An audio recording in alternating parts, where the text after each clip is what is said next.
Bem, pessoal, então, boa noite aí mais uma vez, né? Então, como eu falei, por motivo de força maior, eu vou levar essa aula hoje aqui com vocês. O professor Simões não pôde estar hoje. E aí o professor Simões pediu para eu mostrar para vocês o método HP TOPS 2N, que foi um trabalho que ele desenvolveu com o orientando de doutorado dele, o Alexandre. Eu até acompanhei na época, acompanhei o andamento desse trabalho. Foi publicado, né, num journal, e aí, depois de um tempo, eu levei para desenvolver o software lá no IME com os meus alunos, lá do mestrado em sistemas de computação. Tá? E aí eu vou mostrar para vocês o método, né, e tudo mais. Alguns já conhecem, né, com certeza, o Igor já conhece, talvez o Fabrício já conheça, né, o Maeda talvez já conheça. Alguns já conhecem, quem teve aula comigo no período passado, eu acho que eu falei sobre ele, né, o André. Falando nisso, antes de mais nada, eu gostaria de dar parabéns aí a quem teve seus artigos aprovados, né? O André teve um artigo aprovado, o Dene, o Vitor teve seu artigo aprovado no Congresso Brasileiro de Sistemas, né? O Igor, Maeda. É o que eu sempre falo, com a gente não tem viagem perdida, né? Não existe a menor possibilidade de você fazer qualquer disciplina com o Simões ou comigo e no final não sair um artigo que seja apresentado pelo menos num congresso, né? Então não há viagem perdida. Vocês, além de aprenderem as ferramentas e, e assim concluírem a disciplina, né, que é necessária para o mestrado, para o doutorado, além de sair com a disciplina e aprender as ferramentas, comigo e com o Simões, sempre vocês saem ou com artigo ou com um software registrado no INPI. Nunca tem viagem perdida. E eu acho isso muito legal, né? Porque a ideia é essa, você estudar algum assunto e deixar um legado, né? Aquela energia que você gastou, ela se transformar num legado para a academia, para a sociedade, né?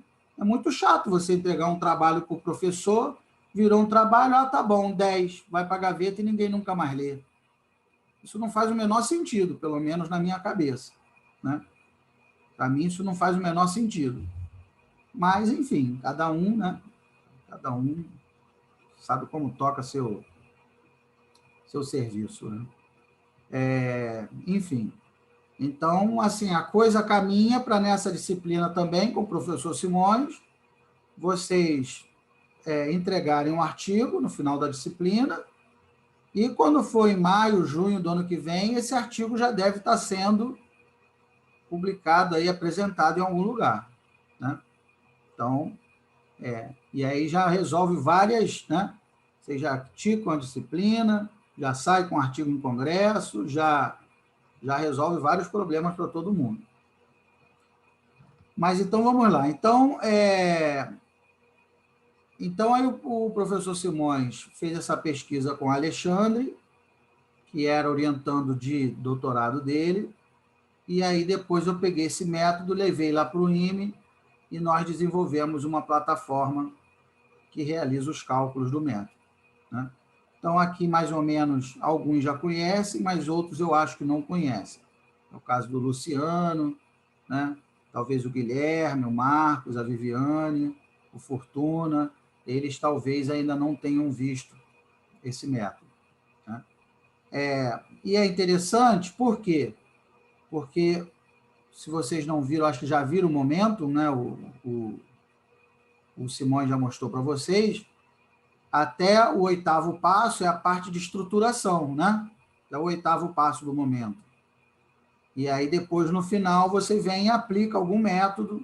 Normalmente, a gente aplica algum método multicritério nos últimos 5 passos para poder chegar até uma solução do problema, né? Então, se eu não me engano, são 13 passos, né? No momento, se eu me recordo. São 13 passos, 8 passos faz parte da estruturação, e aí os outros 5 a gente aplica o método multicritério, que pode vir a ser esse que eu vou mostrar para vocês hoje, né? É o que o Vitor falou, né? Quando você aplica o método estruturação, depois que o problema está bem compreendido, bem estruturado, sempre fica aquele gostinho de quero mais, né? Ah, tá bom, então vamos propor uma solução. Então, o fluxo natural é você aplicar algum método para chegar a alguma proposta de solução. Nunca para só na estruturação, né? Mas então vamos lá. Então,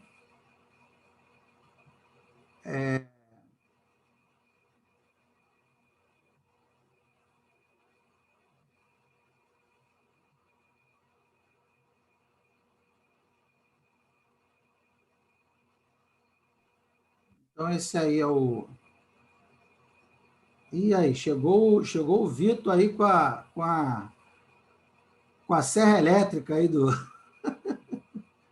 Peraí, deixa de eu dar uma... motosserra, estou feliz com a publicação do artigo. Bem, então esse aí é o método que nós vamos ver hoje. Se tiverem qualquer dúvida, podem interpelar na mesma hora, tá? Não precisa deixar eu passar para perguntar no final. Pergunta logo, tira a sua dúvida na hora, não deixa passar, tá? E falem, né? Abra aí o microfone e fala, porque eu não estou vendo mais ninguém. Eu minimizei aqui a janelinha aqui do... Eu não estou vendo mais o chat, tá? Então, pode abrir aí o microfone e tirar a dúvida. Bem, então, para quem não me conhece, né, esse aí, alguns aqui já me conhecem, outros não. O professor Simões já, eu acho que na primeira aula também já me apresentou, né? Eu há 27 anos eu estou na Marinha agora, fiz o mestrado na COP, em pesquisa operacional, e fiz o doutorado aí com o professor Simões, que foi o meu orientador e foi o meu supervisor de pós-doutorado, né? E agora eu estou concluindo meu pós-doutorado lá no ITA, em Ciências e Tecnologias Espaciais, né? Atualmente eu faço parte da diretoria da Sociedade Brasileira de Pesquisa Operacional e dou aula na graduação e no mestrado em Sistemas de Computação lá do Instituto Militar de Engenharia. Então, esse é, brevemente, né, o meu histórico aí para quem ainda não me conhece. Então, vamos lá. Esse é o nosso sumário, né? Introdução, marco teórico, vou falar um pouco do método HP, do TOPSIS, do HP TOPSIS 2N e da ferramenta computacional que nós desenvolvemos lá no IME. Bem, então, qual é a ideia, né? A ideia basilar desse método, né? Basicamente, nós vamos utilizar o método HP, não sei se todos conhecem, eu vou falar, né, vou fazer um overview sobre o método HP, mas nós vamos usar o método HP para a obtenção dos pesos dos critérios e vamos usar o TOPSIS como modelo de agregação, né? É isso. Por quê? Porque o método TOPSIS, os valores dos pesos dos critérios são valores atribuídos, né? Então, você pega lá, eu tenho 3 critérios, sei lá, custo, qualidade e prazo. Então, o decisor ele tem que dar esses pesos, né? Eu vou dar 50% para o custo, 30% para a qualidade, 20% para o prazo, 100% no total. Mas, na maioria das vezes, o decisor ele não se sente confortável o suficiente para atribuir esses pesos, né? Então, a ideia do HP é justamente gerar, por meio daquela comparação paritária, né? Eu vou comparando paritariamente os critérios, usando a escala fundamental de Saat, e aí, quer dizer, na verdade, eu vou usar só a metade do método HP, né? Vou fazer lá a matriz de ponderações, vou normalizar a matriz, fazer a média aritmética lá de cada linha, e aí eu vou sair com o peso do critério. E aí nós vamos pegar esse peso de cada critério e jogar no método TOPSIS. né? Então, por isso que é HP TOPSIS, né? E 2N, porque nós vamos trabalhar com duas normalizações. Uma que é a normalização tradicional do método TOPSIS e uma outra normalização adicional para que a gente possa comparar as duas ordenações, né? Então, nós estamos falando aí, basicamente, da problemática gama, né? Que é o problema de ordenação. Esse método, né, ele se aplica aí a problemas de ordenação. Então, nosso marco teórico, é claro que vocês não podem sair escrevendo um trabalho por aí que não tenha fundamentação, né? Escrever um paper para um congresso, para a SBPO, para o ENEGEP, todo o trabalho que a gente vai escrever, ele precisa estar fundamentado em algum paper, né, em algum journal, e a fundamentação, o marco teórico desse método é esse paper aí que foi escrito lá pelo professor Simões e pelo Leandro e pelo Alexandre, né? Então, esse paper ele foi aprovado em 2018, né? Então, foi nele que, vamos dizer assim, que nasceu o método HP TOPSIS 2N, né? Então, vocês podem tranquilamente utilizar nos trabalhos de vocês, que já há, né, referência para eles, né? E aí, como eu falei, eu levei a modelagem lá para o Instituto Militar de Engenharia, e lá nós desenvolvemos um software que você coloca lá a matriz de decisão, imputa os dados, né, necessários, e ele já calcula todos os resultados para vocês, né? Então, a ideia já é facilitar mesmo a aplicação do método. Saiu recentemente, se eu não me engano foi em abril, saiu um artigo da revista Ômega, se vocês quiserem eu passo até para vocês, que o autor, né, se chama Cinelli.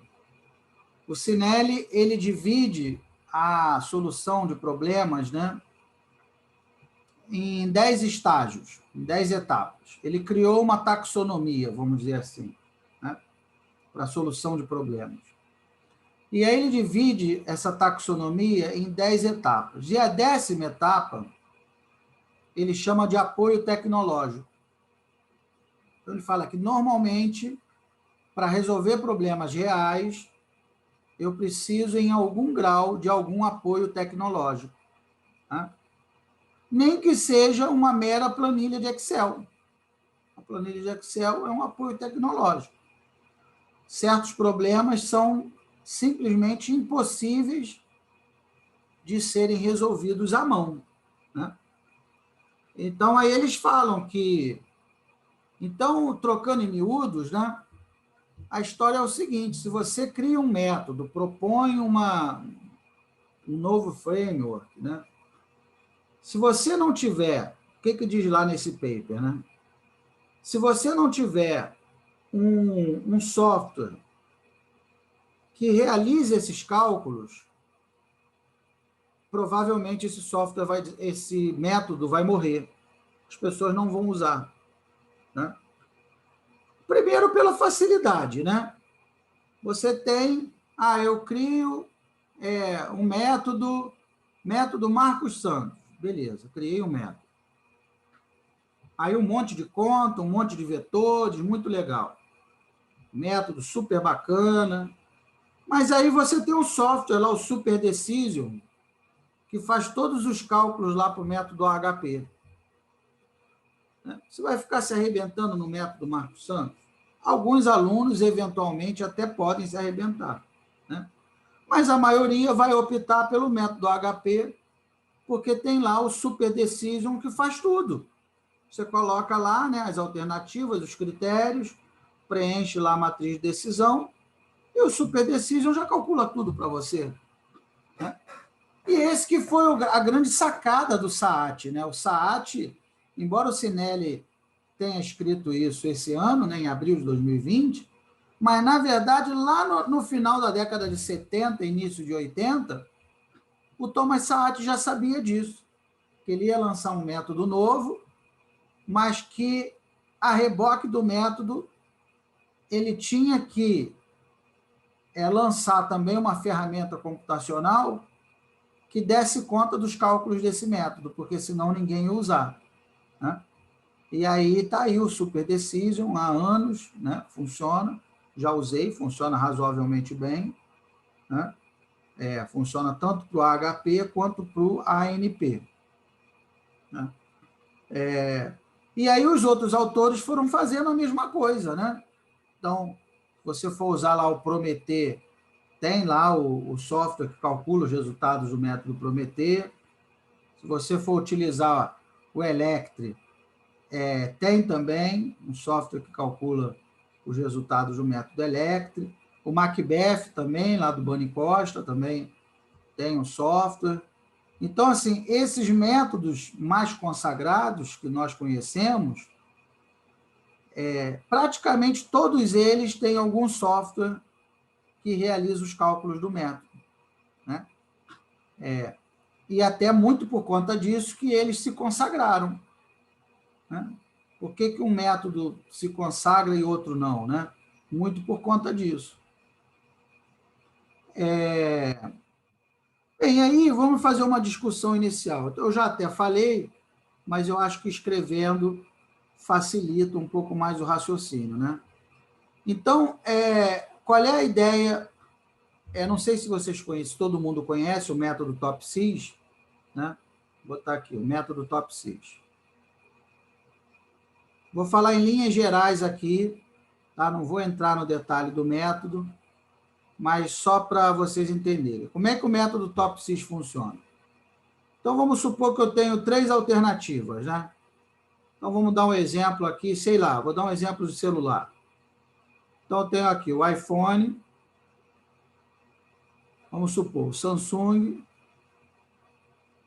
só para você. Eu acho que o mais importante é a gente entender o conceito, né? Uma vez que vocês entenderem esse conceito que vai por trás do método, a matemática eu acho que fica até mais fácil da gente entender. Né? Então, vamos supor, eu tenho aqui, ó, iPhone, Samsung e LG. Aí, vamos supor que eu tenho... Então, vou fazer aqui a matriz de decisão. Aí, vamos supor que eu tenho 3 critérios, então. Custo, câmera e bateria. Duração da bateria, né? Vamos supor. Custo, câmera e bateria. Então, aí vamos supor, então eu tenho aqui o iPhone, R$7.000, Samsung 5.800, LG 3.900. Câmera, vamos botar aqui 20 megapixels, 18 e 10 megapixels. Bateria, dura, sei lá, 30 horas, aqui dura 16 e aqui dura 20. Então, vamos supor, né? Temos aí um problema multicritério. Os critérios tendem a ser conflitantes, né? Quanto mais câmera e mais bateria, quanto mais eu ganho na câmera e na bateria, mais eu perco no custo, né? Eu vou ter que pagar mais caro. E aí, como é que acontece no método TOPSIS? Qual é a lógica? Existe uma alternativa, vamos dizer assim, imaginária, né? Fictícia, que nós chamamos de alternativa ideal. É o A+. O que é a alternativa ideal? Seria aquela alternativa que seria ótima em todos os critérios. Então, seria uma alternativa que custasse R$3.900, uma câmera de 20 megapixels e uma bateria que durasse 30 horas. Então, essa seria uma alternativa ideal, que, na verdade, não existe no problema, né? Porque se ela existisse, naturalmente que ela seria escolhida, porque já que ela é uma alternativa que é boa em tudo, né? Se essa alternativa fosse uma quarta alternativa nessa matriz, eu não teria um problema multicritério, né? Essa alternativa seria vencedora, porque ela é boa em tudo, né? Então essa é a alternativa ideal, a A+. E nós temos também a alternativa anti-ideal, que é a A-. A-, que seria aquela alternativa que também não existe, né? É uma alternativa imaginária, seria uma alternativa que seria ruim em tudo. Ou seja, é um telefone que custa 7.000, a câmera de 10 megapixels e a bateria que dura apenas 16 horas. Aí, o que o método faz? O método, ele pega isso aqui, né, normaliza, porque eles estão em unidades de medidas diferentes, né? Aqui está em reais, aqui em megapixel, e aqui a bateria em horas. Então, tem que normalizar para todo mundo ficar adimensional, né? Então, ele normaliza essas unidades, e aí o que ele faz? De posse desse A mais e desse A menos, ele cria uma espécie de escala. Ele cria uma escala. Que aqui o fundo da escala é o A-, seria um telefone muito ruim, e o topo da escala seria o A+, que seria o telefone muito bom. Detalhe que nenhum dos dois existem, né? Nós que criamos aqui o A- e o A+. Então, ele usa essa ideia para fazer tipo um range aqui, né? Entre um telefone que teoricamente seria muito ruim e um telefone que teoricamente seria excelente. Professor, E, aí ele fala. vai. Desculpa, aí ele vai normalizar tipo o Sapirro, então. Vai Só que, normalizar a só que, matriz só que toda. com. Só que ao invés de pegar o maior e o menor existente, ele cria dois virtuais e, tipo, aí você não vai ter aquele 0 e 1 que sempre ocorre no Sapirro, né? Não vai ter. Tá. Exatamente. Então, ele vai normalizar essa matriz toda, né? Eu vou mostrar a normalização para vocês. Eu só estou fazendo uma discussão inicial, só para quebrar o gelo com vocês. Então, ele vai normalizar essa matriz toda para tudo ficar dimensional, né? Beleza, eu vou dizer quem é o A mais ou A menos, ele vai gerar essa escala, e aí, com a matriz normalizada, o que ele vai fazer? O que o TOPSIS faz? Ele calcula uma distância euclidiana aqui. Ele vai pegar aqui, vai calcular aqui a diferença, o que ele chama de D+, né? Ele vai calcular, a partir dessa linha aqui, ele vai calcular lá o ΔX1 quadrado, mais o ΔX2 quadrado, mais o ΔX2 quadrado, mais o ΔX3 quadrado. Porque são 3 critérios aqui, né? E aí ele vai descobrir o quê? O módulo de um vetor, o módulo do vetor iPhone, vamos dizer assim. O módulo do vetor. Para que vai me servir esse módulo do vetor?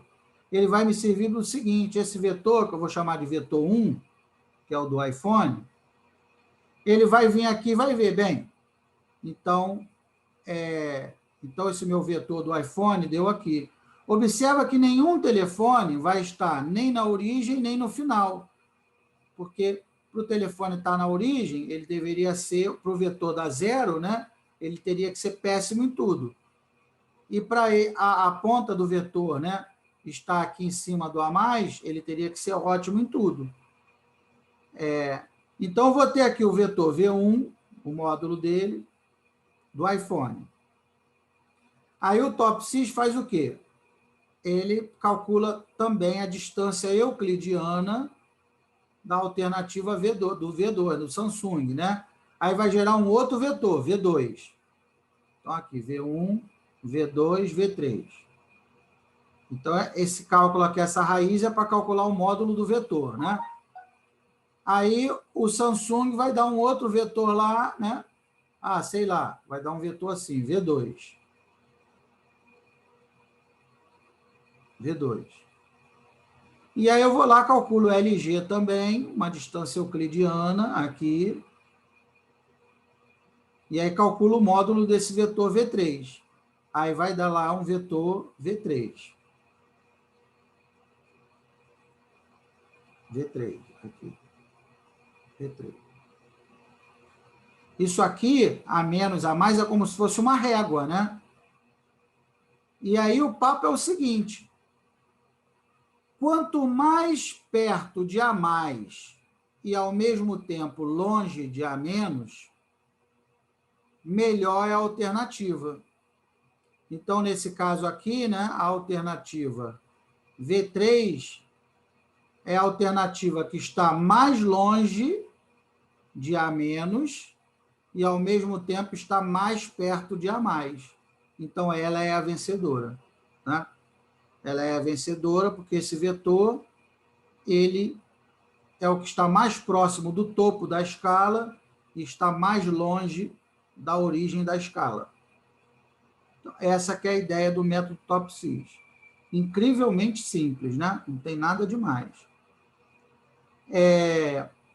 Bem, mas aí aonde que entra o HP nessa história? O HP entra... Professor, só uma dúvida aí antes do senhor... Né? Nesse caso aí, o custo, quanto menor, melhor. Né? Exatamente, por isso que o A mais ficou 3.900. O ótimo é o menor. Tá, então... Exatamente por e a isso. distância Aqui. que o senhor faz é só o módulo dos 3 valores ou a distância para o A mais? Não, é a distância para o amor. O delta x1, né? Por exemplo, vai 7.000 ficar... menos 3.900, por exemplo. Exatamente, 7.000 menos 3.900 ao quadrado. Né? Então, a mais aqui é isso. Realmente, a pergunta que ele fez é pertinente. Eu tenho que analisar se o critério... Eu vou mostrar isso no passo a passo. Aqui é só uma discussão inicial.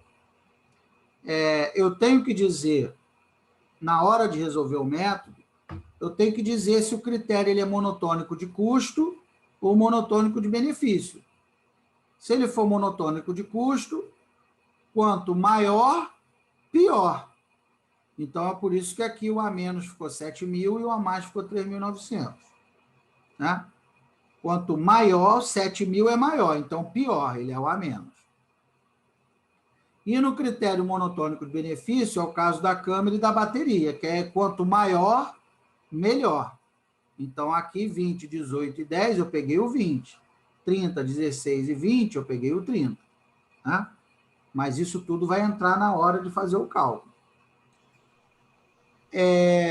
Bem, e aí onde é que entra o HP nessa história? O HP entra no seguinte, olha só. Quando eu vou rodar o método TOPSIS, eu preciso dizer os pesos dos critérios. Então, eu preciso falar aqui qual é o peso do custo, qual é o peso da câmera e qual é o peso da bateria. Eu tenho que dar os pesos de cada um. Que, aliás, eu preciso desses pesos antes mesmo de calcular essas distâncias euclidianas. Porque a matriz normalizada, eu vou mostrar para vocês, a matriz normalizada ela é multiplicada pelos pesos dos critérios, depois que eu calculo as distâncias euclidianas. Então, sem peso, sem o decisor, né, me dar o valor desses pesos, não tem como rodar o método TOPSIS. O problema é que nem sempre o decisor está confiante, está seguro para atribuir esses pesos, né? Dá 50% aqui, 30% aqui e 20% aqui. Nem sempre o decisor tem essa segurança. Então, é aqui que entra o HP. Né? Então, o HP ele vai entrar para quê? Eu vou fazer uma matriz quadrada com os critérios. Então, vou botar aqui, ó, custo, câmera e bateria. Aqui é a mesma coisa, custo, câmera e bateria. Tá? Então, vou botar aqui, custo, câmera e bateria. Vou fazer uma matriz quadrada com os critérios. Tá? Então, aqui na diagonal principal é sempre 1, né? Porque lá na escala fundamental de SAAT, de 1 a 9, se eu colocar 1, é porque é igualmente importante, né? E o decisor, ele não consegue me dar essas porcentagens, mas eu posso falar para ele, vem cá, usando a escala de SAAT, né? De 1 a 9, o quanto para você o custo é mais importante que a câmera? Aí, se for o caso do Vitor, né, o Vitor vai falar 9. Para mim, o custo é fundamental. Tá? Aí, beleza. Se aqui é 9, custo em relação à câmera, câmera em relação a custo, necessariamente tem que ser 1/9. Né? Porque isso, aliás, é um axioma do método HP. Né? É um dos axiomas. Esse aqui é o axioma da reciprocidade. Tá? O quanto custo é mais importante que a bateria? Aí você, 7. Aí, se aqui é 7, aqui tem que ser 1/7. O quanto a câmera é mais importante que a bateria? Aí você pode falar, não, para mim, a câmera não é mais importante que a bateria. A câmera ela é menos importante. Né? É a bateria que é mais importante. Então aqui você pode colocar 1/2 e aqui 2. Tá? Beleza, então eu usei aqui a escala fundamental de SAAT. Escala fundamental de SAAT. Aí, o que eu vou fazer aqui? Eu vou normalizar essa matriz e depois que ela estiver normalizada, eu vou fazer uma média aritmética de cada linha e essa média aritmética de cada linha vai me dar o vetor peso dos critérios, né? Eu vou ter aqui, sei lá, vou chutar, não sei se está certo não. Então, vai dar aqui o custo, por exemplo, 0,43, aqui 0,28, né? Aí dá 27, 27, 30, 70, 71, né? E aqui 0,29, não é isso? Né? 29, 7, 57, 97, 100. Então, esse aqui é o vetor prioridade dos critérios, que já me dá em porcentagem a importância de cada critério. Então, eu já descobri que o custo tem uma importância de 43%, a câmera de 28% e a bateria de 29%. Aí eu pego esse cara aqui, e jogo lá no método TOPSys. Era o peso que estava me faltando para eu rodar o método TOPSys. Aí eu jogo no TOPSys e vejo o que vai dar. Né? Com o detalhe que esse método TOPSys, que o professor Simões propôs nesse paper, ele tem 2 normalizações. Vamos chamar assim, normalização 1, que nós vamos ver, e a normalização 2. Uma normalização já é a própria do método TOPSys, que é o AIJ dividido pelo somatório da raiz, AIJ dividido pela raiz do somatório dos quadrados, né? Que é a do método TOPSys, e ele utiliza uma outra normalização, que é o AIJ menos o mínimo AIJ dividido pelo máximo menos o mínimo AIJ, para poder comparar os rankings com as 2 normalizações. Então, a ideia do método é muito simples. A ideia é essa. Eu vou usar o método HP para gerar os pesos dos critérios, vou pegar esses pesos e vou colocar no método TOPSys com 2 normalizações. Essa é a ideia do método HP TOPSIS 2N. Tudo bem até aí? Alguém quer fazer alguma pergunta? Marcos, eu fiquei com uma dúvida. Eu fiquei com uma dúvida naquela etapa ali do delta, né? A gente faz delta X1, eu vou mostrar. mas... Aqui foi só um esquenta. Eu vou mostrar passo a passo. Tudo bem. Não, é só porque já estava construído aí para não perder, né?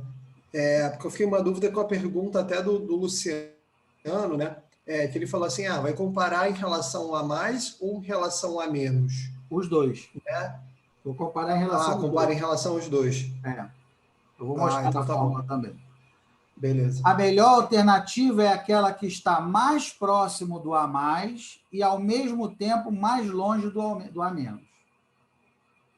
Aí você vai falar assim, mas isso já não acontece naturalmente? Não. Isso só acontece no R1, em uma dimensão. 2 dimensões ou mais, no R2 em diante, está mais próximo do A+, não quer dizer que está mais longe do A-. Eu vou mostrar isso. Bem. Porque essa agora me confundiu. Eu estava achando que era natural. Espera aí, vamos lá. Nós vamos chegar lá. Tá ok. Nós vamos chegar lá, calma. Vamos lá. Vamos seguir que vocês vão entender. Então, vamos lá. Então, o método AHP, né, como eu já falei, né, foi criado aí, a maioria de vocês já deve conhecer, o Analytic Hierarchy Process, foi criado no final da década de 70, né? No final não, durante a década de 70, e ele foi publicado no final da década de 70, início de 80, pelo professor Thomas Saad. Né? E aí essas são as equações do método AHP, né? O passo a passo para você aplicar o método AHP. Você forma lá uma matriz de decisão, né?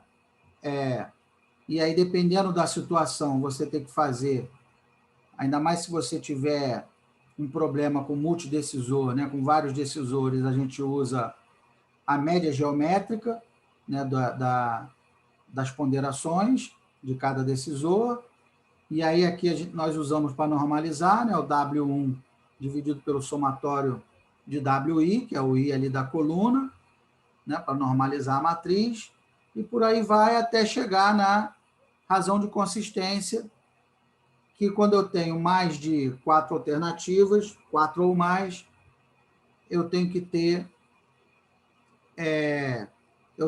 um índice de consistência menor do que 10%. Né? Eu vou mostrar nos cálculos, né? Vou fazer aqui os cálculos, vocês vão ver. Tá? Bem, a razão de consistência, né? Tem que ser menor que 10%.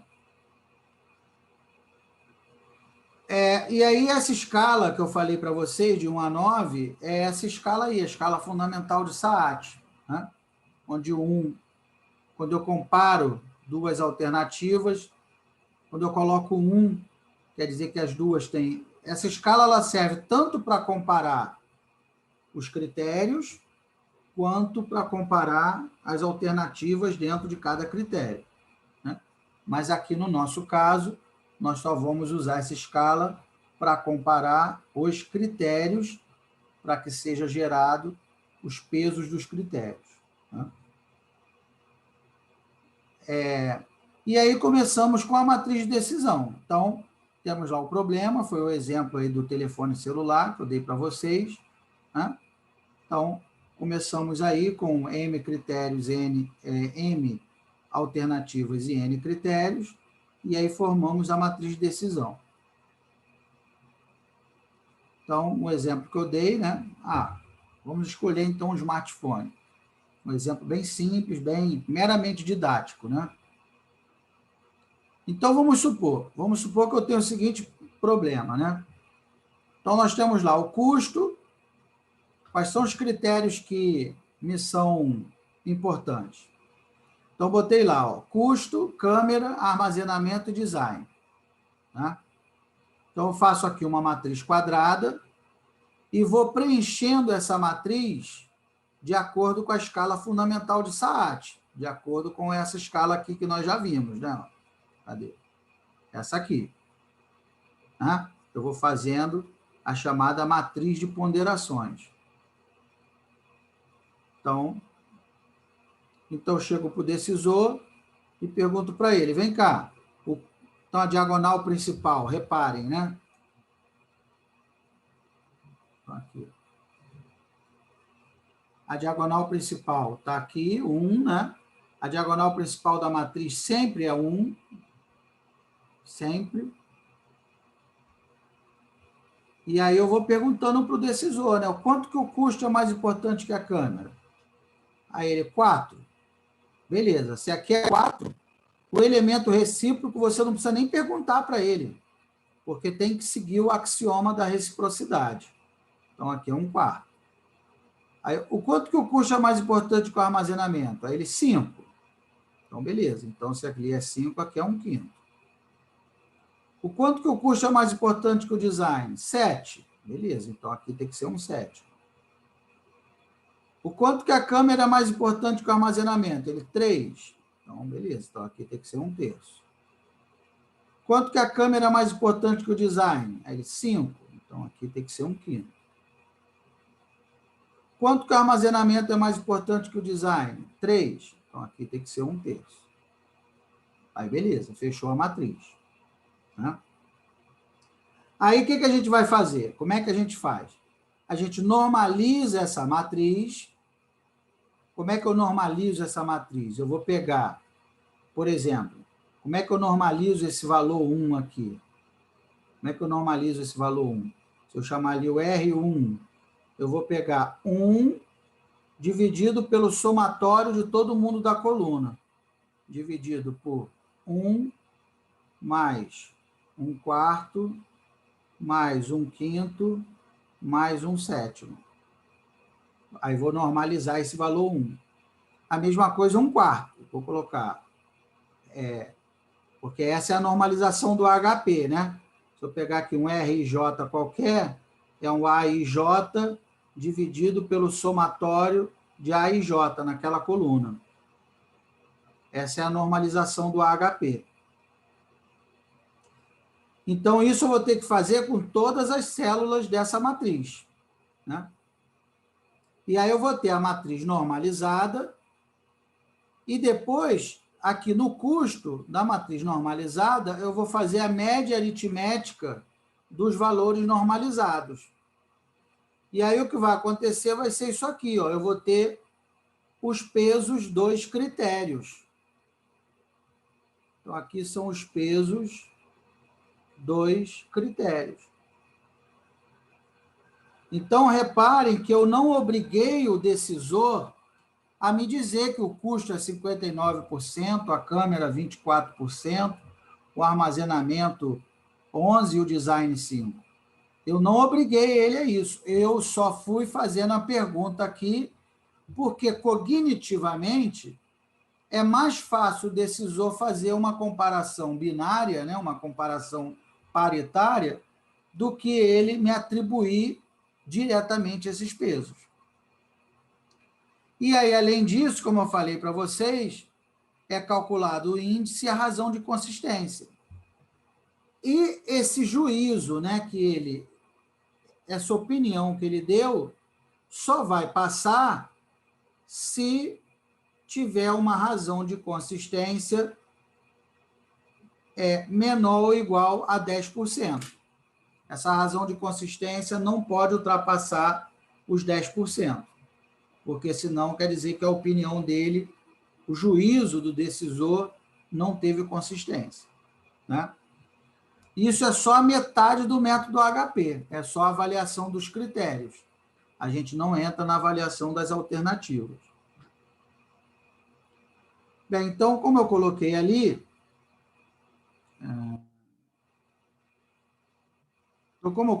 ok, ó, já compreendemos como podemos obter os pesos mediante o método HP. Agora é o momento de entendermos o método TOPSIS para utilizarmos sua modelagem como forma de agregação dos dados da matriz de decisão. Então, vamos lá. E agora a gente entra no método TOPSIS. Foi o que eu expliquei. Aí, beleza, foi criado por 1981, né? E aí ele diz, ó, que é uma técnica de avaliação de performances de alternativas através da similaridade de cada alternativa com uma solução ideal. De acordo com essa técnica, a melhor alternativa é aquela que mais se aproxima da solução ideal e, de acordo com essa técnica, a melhor alternativa é aquela mais próxima da solução ideal e mais distante da solução não ideal. Então, isso aqui resume todo o método TOPSIS. Né? Beleza. Então, vamos levar a nossa história. Então, essas são as equações do método TOPSIS. Ó. Então, é assim que nós resolvemos as equações do método TOPSIS. Então, primeiro, eu faço uma matriz de decisão. Depois da matriz de decisão, eu tenho que dizer os pesos dos critérios, W1, W2, Wn, e o somatório desses pesos tem que dar 1. Ou seja, eu tenho que fazer uma distribuição de pesos tal que essa distribuição dê 100%. Né? Depois eu vou normalizar a matriz, eu vou ter aqui o RJ, que é o x e j dividido pela raiz quadrada, ó, do somatório dos quadrados. Isso aqui é uma norma de um vetor, né? Não sei se vocês lembram, lá da geometria analítica, né? Que a gente vê lá no ensino médio. Essa raiz, né? Somatório de x quadrado é a norma do vetor. E aí depois, o que eu vou fazer? Então, aí eu vou ter uma matriz R, que é uma matriz com todos os seus elementos normalizados. E aí eu passo a ter uma matriz P, que vai ser o quê? A matriz normalizada vezes o peso de cada critério. Vai ser essa matriz P. Tá? Depois que eu tiver a matriz P, eu tenho que dizer quem é o A mais e quem é o A menos, ou seja, quem é a solução ideal positiva e quem é a solução ideal negativa. Só que isso vai depender do que o nosso colega falou, né? Vai depender se o critério é monotônico de custo ou é monotônico de benefício. Se o critério for monotônico de benefício, então eu vou maximizar o P e J, né? Se o critério é de benefício, ou vou minimizar se o critério for de custo. E vice-versa, né? Se eu tiver aqui para calcular o P menos, eu vou pegar o valor mínimo, se o critério é de benefício, e o valor máximo, se o critério é de custo. Depois que eu estabeleci o A mais e o A menos, aí sim eu vou calcular, já quase terminando o método, eu vou calcular as distâncias euclidianas, a distância para a alternativa ideal positiva, que é a distância D+, e para a alternativa ideal negativa. Então, para cada alternativa, eu vou ter que calcular o D+, e o D-, para cada alternativa. Né? E, no final, eu vou calcular o índice de proximidade relativa, que é o QSI, que é o D- dividido pelo D+, mais o D-. Eu vou explicar aqui. Então, aqui nós temos todas as equações do método TOPSIS. Então, vamos lá. Então, aqui eu explico mais ou menos, passo a passo, né? Então, eu vou normalizar a matriz, fazendo x e j dividido pela raiz de x e j ao quadrado. Depois, eu vou multiplicar esse valor normalizado pelos pesos. Né?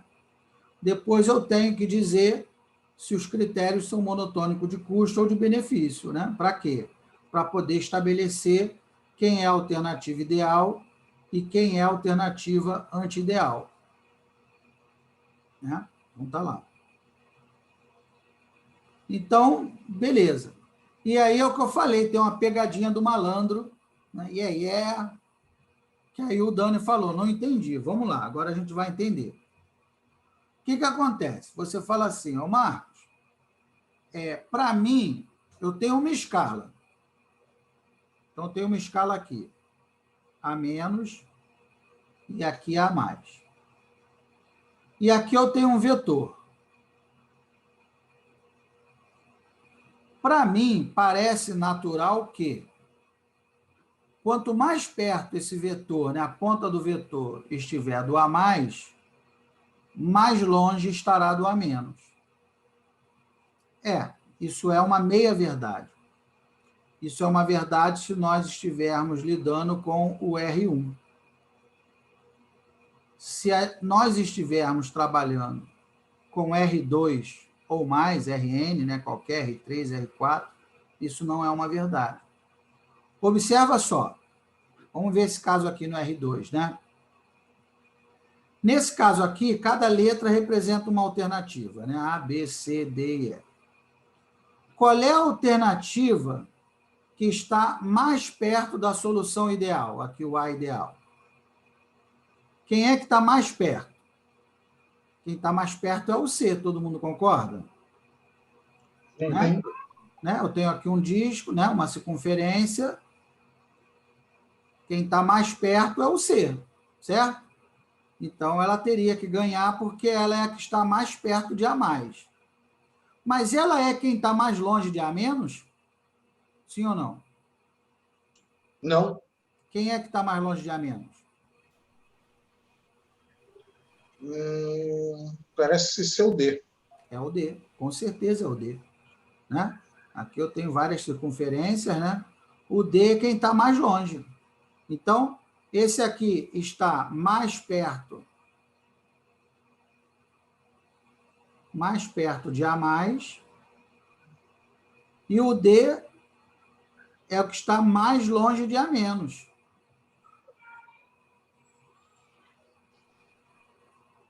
Mais longe de A-. E aí, qual das duas é melhor? Como é que eu vou escolher agora? Quer dizer que não é sinônimo, né? Dizer que a alternativa está mais próximo de A+, não quer dizer que necessariamente ela é que estará mais longe de A-. Isso não é verdade. Né? Aqui nesse exemplo, eu já estou mostrando um caso que C está mais próximo de A+, mas não é ela que está mais longe de A-. E aí, qual das duas é melhor? Não sei. Mas, comandante, Fala. A minha dúvida, essa imagem euclidiana, eu estou entendendo. Eu tenho dois critérios, eu estou comparando com o ideal em cima de dois critérios. Mas aquele vetor ali, a minha dúvida justamente é essa, é que no momento que você monta o vetor, você monta aquela raiz quadrada dos 3 deltas, do delta x1 mais delta x2 mais delta x3, aquele somatório daquela raiz quadrada, ela elimina essa análise de critério a critério. Quer dizer, numa análise critério a critério, eu concordo, é essa imagem que nós estamos vendo do gráfico. Mas no momento que aquilo ali virou um somatório, virou um valor só, e a gente bota entre o A mais e o A menos, ali é um valor só, uma reta só.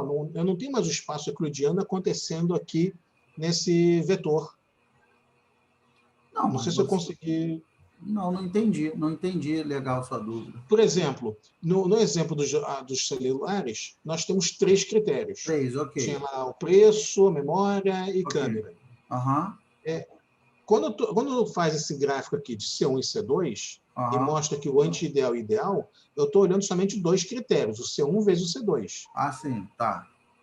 Beleza. Então, beleza, isso aqui eu entendi. Ok. Mas quando eu faço o vetor ali e lanço ele na distância A- e A+, ali, na verdade, é um vetor onde eu peguei os três critérios, peguei os 3 deltas... Não, mas isso aqui, na verdade, não existe, né? Isso aqui, ó, isso aqui é o que fiz só para a gente... Peraí. Isso aqui não existe. Mas isso é o que vai entrar no método lá, nos pesos do TOPSIS. Peraí, eu vou calcular os demais e os de menos, ok. Né? Sim, e é isso que eu uso lá. Essa escala que eu coloquei aí, A menos, A mais, numa reta, é só para ilustrar, vamos dizer assim, porque, na verdade, você está num espaço vetorial n-dimensional, pô. Você está trabalhando no RN. Essa que é a questão. Você está num espaço vetorial, pô. Como é que é o R4? Não sei, eu não vejo em 4 dimensões, pô. Você vai estar no R4, no R5, no R7. Né? É que nem quando a gente usa o método simplex lá na programação matemática, né? X1, X2, X4, X5. Como é que é aquele espaço? Não sei, é um espaço vetorial, né? De N dimensões. Né? Essa que é a questão. No R1 eu consigo enxergar, a gente faz esses paralelos, né? Do R1, fazer esse desenhozinho aqui no R2, só para tentar tornar a coisa mais didática, para você ver, né? É que nem quando eu vou dar aula de programação matemática, né? Método simplex e tal, aí não tem nada a ver aqui com o que a gente está falando, né? Mas só fazendo um gancho, né? Aí eu falo, quando você faz o método simplex, o que acontece? Você tem lá x1 e x2, aí você tem o polígono de soluções viáveis, né? Então, a solução tem que estar aqui dentro desse polígono, aí você parte de uma solução básica inicial, né? E aí você vai percorrendo o polígono. Rodou o método simplex, ele vai para o vértice mais próximo, vem para cá. Chegou na solução ótima? Não. Aí ele roda o método simplex, o que faz? Ele vai para o vértice mais próximo, vem para cá. Chegou na solução ótima? Não. Então, o que ele faz? No polígono convexo, ele vai percorrendo vértice a vértice até chegar na solução ótima. Chegou? Chegou. Está aqui a solução ótima. Só que o simplex não faz isso. Isso aqui está no R2, pô. Isso aqui é só para facilitar o entendimento. O simplex, ele trabalha no RN. E é aí que está o brilhantismo do George Dantzig, né? O simplex ele conseguiu visualizar que existe um polígono convexo n-dimensional. Como é que é esse polígono? Eu não faço a menor ideia, né? Ele está trabalhando no RN, polígono convexo no RN. E a mesma coisa é aqui, né? Nesse exemplo que eu dou com uma linha, dou no R2, só para facilitar a visualização. Mas, na verdade, não é isso que acontece, né? Na verdade, se você tem 10 critérios, você tem um vetor com 10 dimensões, pô. Você está trabalhando no R10. Eu acho que essa que é a questão, né?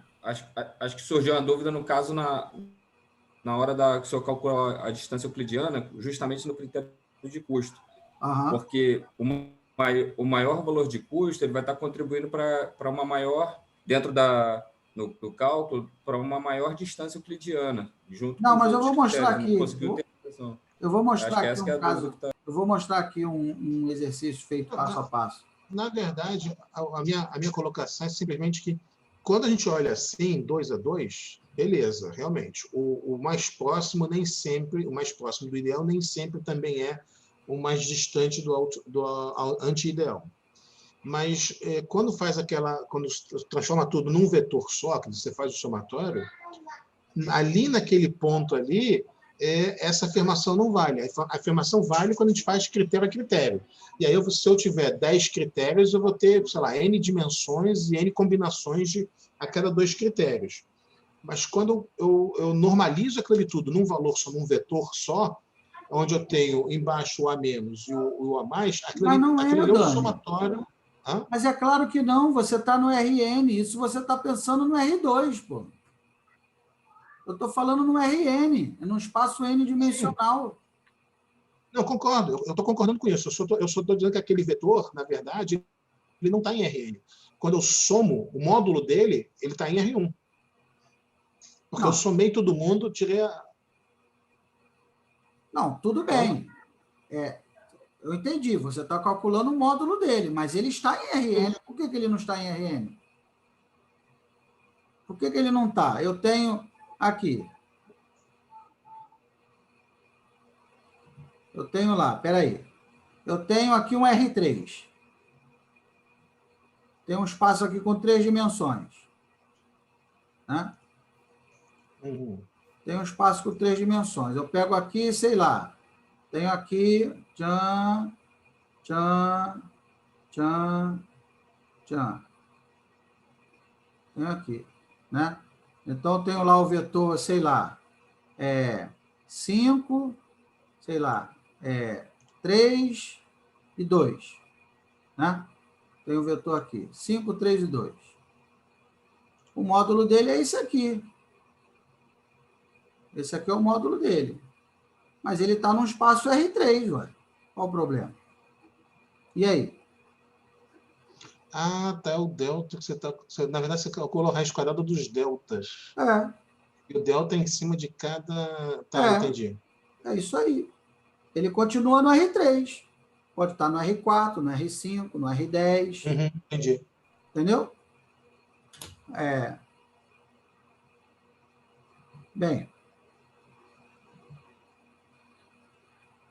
Beleza. Então, vamos lá. Aí calcula as distâncias. Vamos para o exemplo numérico, que aí vocês vão entender.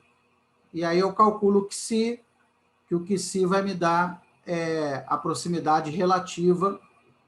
E aí a ideia é o seguinte, né? O D- calcula o quão longe a alternativa está da solução anti-ideal. E o D+ calcula a distância para a alternativa ideal, né? Então, o que vai acontecer? Se o meu vetor ele se aproxima, quer ver? Deixa eu botar aqui, ó. Então, calculando as distâncias do passo anterior, o próximo passo é determinar a proximidade relativa, né? E papapá. Peraí, eu vou ter explicação aqui, deixa eu ver. Não, queria dar um... Deixa eu ver se eu botei aqui, peraí. Não. O último passo é fazer o ranking. Tá, tudo bem. É isso mesmo.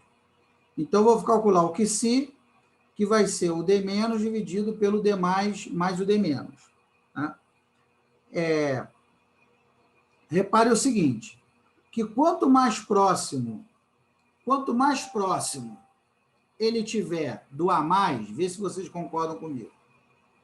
Quanto mais próximo tiver do A+, esse D+ vai tender a 0, certo? Eu tenho lá uma escalinha, vamos botar aqui, peraí. Eu gosto de sempre desenhar, porque o desenho ajuda a visualizar, né? Então, tem uma escala aqui, ó. Vamos supor, tenho aqui A- e A+. Aí eu tenho um vetor aqui, que eu vou medir o módulo dele. Quanto maior ele for, essa distância D+ fica menor, ela tende a 0. Essa distância D+ tende a 0. E essa distância aqui, D-, né? Ela vai aumentando até virar, né? Quando o cara encostar, o vetor encostar aqui, o D- se tornou do tamanho da escala inteira. Então, você vai ficar com D- sobre D-. E aí a tua alternativa cravou em cima do A+. Aí, nesse caso, o QSI vai ser quanto? Se a minha alternativa tender a A+. Quanto é que vai dar o QSI? 1. Vai dar 1. Né? E se esse vetor for diminuindo, o que vai acontecendo? O D- vai diminuindo, vai tendendo a 0 e o D+ vai aumentando. Aí o meu QSI vai tender a quanto? 0. A 0, exatamente. Então, quanto mais próximo de 1, melhor é a alternativa. Quanto mais próximo de 0, pior é a alternativa, na hora de fazer o ranking com o método TOPSIS. Né? Quem vai me dar o ranking é o QSI. É essa proximidade relativa, que ele chama de proximidade relativa. Tá? Então, beleza. Então, vamos ver um exemplo lá. Então, vamos voltar para o nosso exemplo. Então, no nosso exemplo, nós tínhamos lá, nós começamos dizendo os critérios, né? Custo, câmera, armazenamento. Isso aqui a gente já tinha lá do método HP. O método HP já tinha dado esse peso para a gente. Só que já estava safo. Né? Agora eu vou partir para a matriz de decisão para poder gerar o ranking lá com o método TOPSIS. Então, eu peguei lá os dados, né? 3.000, 1.800, 1.500, câmera, armazenamento, design, né? Usei ali uma escala Likert de 5 pontos. Ok. Então, o primeiro passo é a normalização. A normalização tradicional, a normalização, vamos dizer assim, utilizada no TOPSIS é essa aqui. Né? Essa é a normalização do método, vamos dizer assim. E aí, o que o professor Simões fez? ele pegou esse procedimento 2 e também jogou na matriz de decisão para poder comparar as duas normalizações e ver o que acontecia, se há uma mudança na ordem ou não. E aí, o que acontece? Um mantém a proporcionalidade e o outro não. E aí eu acredito que ele pegou justamente isso de propósito para poder fazer essa comparação, numa escala que mantém a proporcionalidade e outra que não mantém. Então, eu tenho aqui, ó, então, a primeira normalização. Essa normalização aqui é a normalização tradicional do top 6. Então, normalizando a matriz, os resultados são esses, ó. Então, vamos entender ali, como é que deu essa normalização. De onde que saiu esse 0,7881? É o 3.000 dividido por raiz quadrada de 3.000 quadrado mais 1.800 ao quadrado mais 1.500 ao quadrado. Então, isso aqui vai dar 0,7881. Depois, o 1.800 é 1.800 dividido por essa raiz aqui. Aí vai dar 0,4729. Depois, o 1.500 é 1.500 dividido por essa raiz aqui. Só vai mudando o numerador. Todo mundo entendeu essa normalização ou não? Tranquilo? Esse 5 aqui é o quê? 5 dividido por raiz quadrada de 5 ao quadrado, mais 4 ao quadrado, mais 3 ao quadrado. Aí vai dar 0,7071. Né? Beleza. Bem, aí vem a matriz normalizada ponderada. Ou seja, eu vou pegar essa matriz normalizada e vou multiplicar por aqueles pesos que eu achei lá no HP. Aquele peso de 0,59, 0,23, 0,115. Esses pesos aqui, ó, esses pesos multiplicaram esses valores aqui, ó. Aí se tornou a matriz normalizada aqui, ó.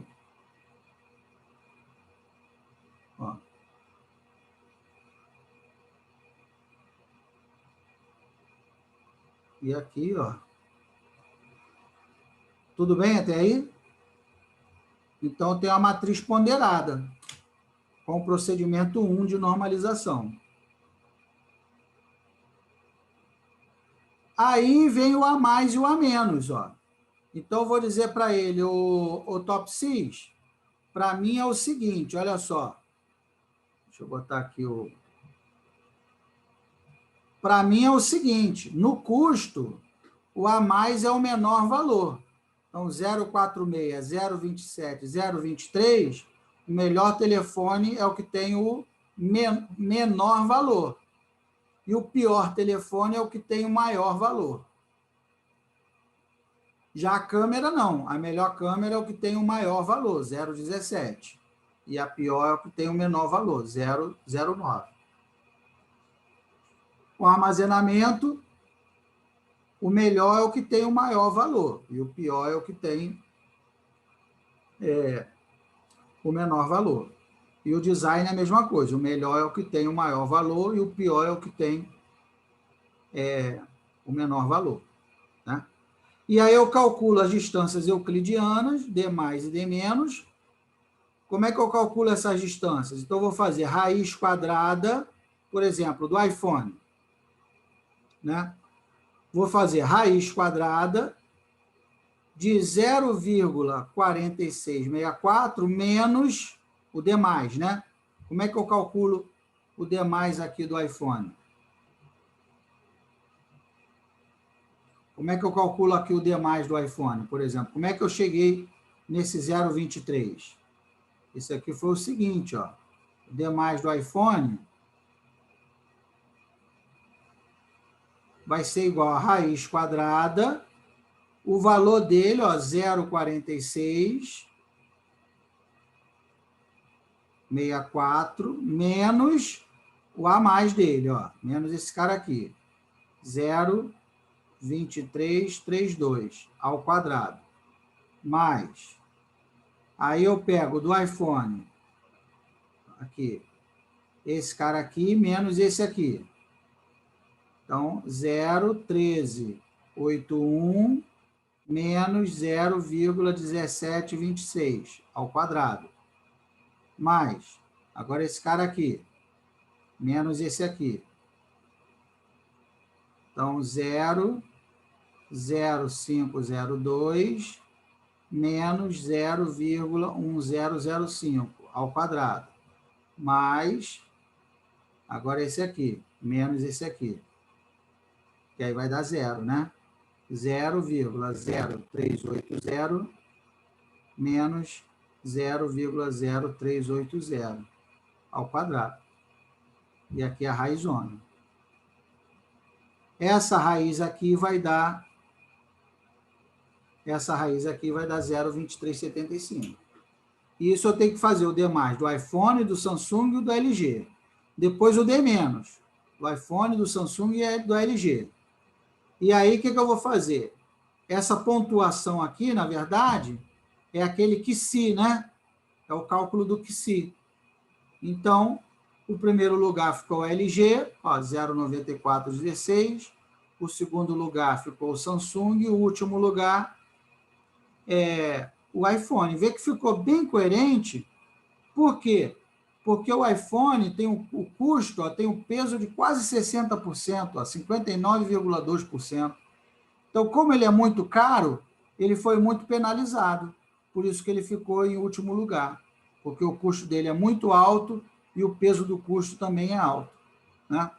Então, embora ele tenha um bom desempenho nos outros critérios, mas acontece que ele é muito caro e o custo tem um peso muito grande. Aí a gente vai fazer a mesma coisa.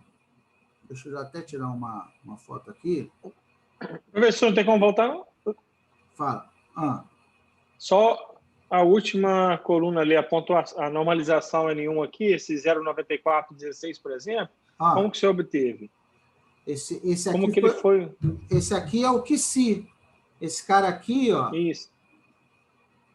Esse cara aqui é o QSI, que é igual a D- dividido por D+, mais D-.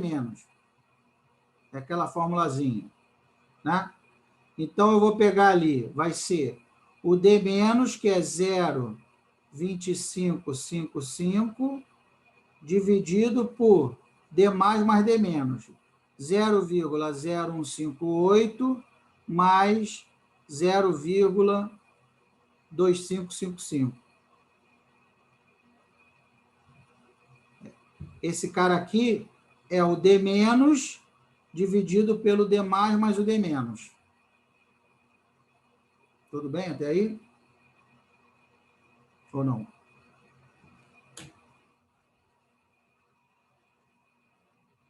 Tá, Jair, obrigado. Tá? É o QSI. Aí vem o procedimento 2. Então, o que eu vou fazer agora? Então, isso aí não faz parte do método TOPSIS original. Isso foi uma ideia lá do professor Simões, de usar essa segunda normalização e comparar os resultados. Beleza. Eu vou fazer um outro procedimento de normalização. Então, por exemplo, o 3.000 ali, né? Como é que eu acho o valor normalizado desse 3.000? Então, aquele RJ, né? R1, vai ser igual ao AIJ 3.000, menos o valor mínimo, né? Que é o 1.500, dividido pelo máximo menos o mínimo. Então, o máximo, 3.000, menos o mínimo, 1.500. Então, aqui vai dar 1. Né? O 1.800 é a mesma coisa, vai ficar 1.800 menos 1.500, dividido por 3.000 menos 1.500. E o 1.500 vai ficar 1.500 menos 1.500, dividido por 3.000 menos 1.500. Então, o que vai acontecer? Sempre vai aparecer o 1 e o 0. Em cada critério, o 1 e o 0 sempre vão aparecer. Né? Então, aí a gente normalizou a matriz toda. E aí, novamente, aí só repete o método TOPSIS. Eu vou dizer quem é mais e quem é. Vou pegar essa matriz normalizada e vou multiplicar pelos pesos. Então, aqui o peso vai multiplicar todo mundo, né? Então, olha lá, 0,592 vezes 1, 0,592, né? Olha lá, vezes 0, deu 0. Então, vou multiplicar a matriz normalizada pelos pesos. No final, vou dizer quem é a mais, quem é a menos. Depois, vou calcular o D mais, o D menos, e aqui eu vou calcular o QC. E aí, o QC vai me dizer quem é o primeiro, o segundo e o terceiro lugares. Tá? Então, é isso. Então, vamos lá. Espera aí, deixa eu pegar aqui Deixa eu pegar a matriz inicial. A gente já está acabando. Deixa eu pegar a matriz inicial aqui com os pesos que eu não peguei.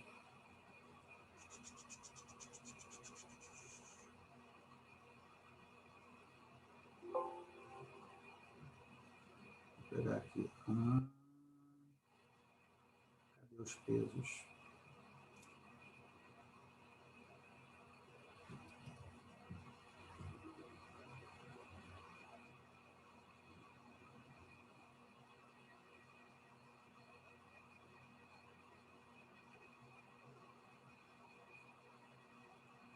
Pronto, agora foi.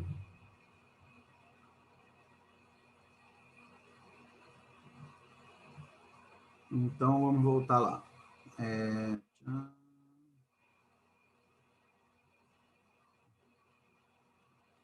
Então, aí aqui, então, acabou que aconteceu o quê? Aconteceu que manteve praticamente o mesmo ranking, o que indica que, possivelmente, nós tivemos aí uma decisão bem consistente, tanto com o primeiro procedimento de normalização quanto com o segundo, o ranking foi exatamente o mesmo, o que não necessariamente o que não necessariamente sempre acontece. Às vezes, quando a gente muda a normalização, a ordenação muda. Então, com esse método, nós conseguimos resolver aí problemas dos mais diversos contextos, né? Tanto em nível operacional, tático, quanto estratégico.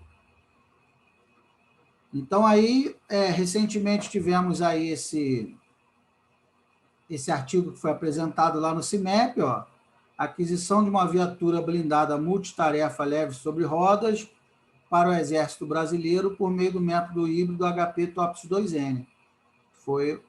Foram 2 alunos que foram meus orientandos, foi um TCC dos 2 alunos. Um deles é sargento do Exército, né? Aí pegou os dados e a gente aplicou, né? Esse outro problema foi da turma do ano passado. Foi mais ou menos nessa época, inclusive. Outubro, novembro. Então, ele aplicou HP TOPS 2N para ordenação da execução de furos de alívio em revestimento de poços de petróleo, sob risco de colapso. Foi o trabalho do Humberto, né? E esse nós tivemos esse ano, está aí até o Maeda, o Igor, né? Aplicação do método híbrido HP TOPS 2N para a seleção de um helicóptero de ataque a ser adquirido pela Marinha.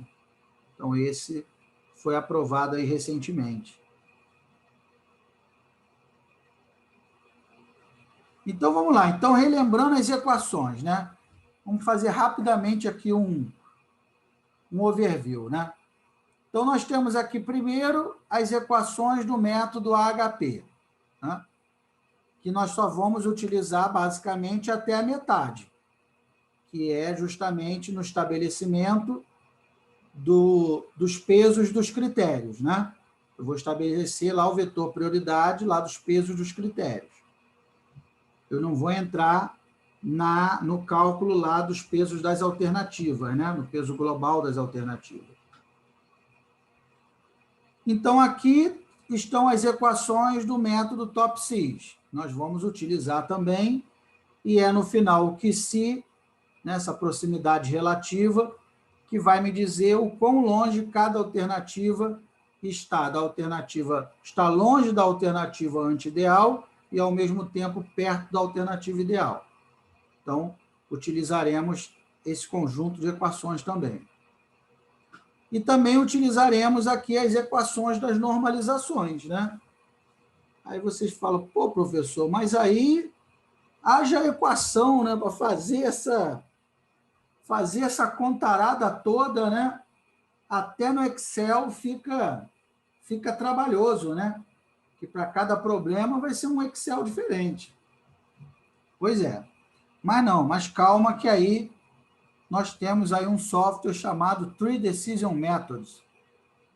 Por quê? Nós desenvolvemos esse software lá no IME, e aí, na verdade, vocês têm aí 3 em 1. Vocês podem aplicar só o método HP, ou então só o método TOPSIS, ou então o método HP TOPSIS 2N, né? Por isso que é Tree Decision Methods. É só entrar lá, www.treedecisionmethods.com. Está aberto, é para todo mundo usar, tá? É online essa plataforma. Então vamos lá. Então vamos fazer um exercício. Vamos pegar esse exercício que eu acabei de mostrar para vocês. Esse exercício que eu acabei de mostrar para vocês, espera aí, esse aqui.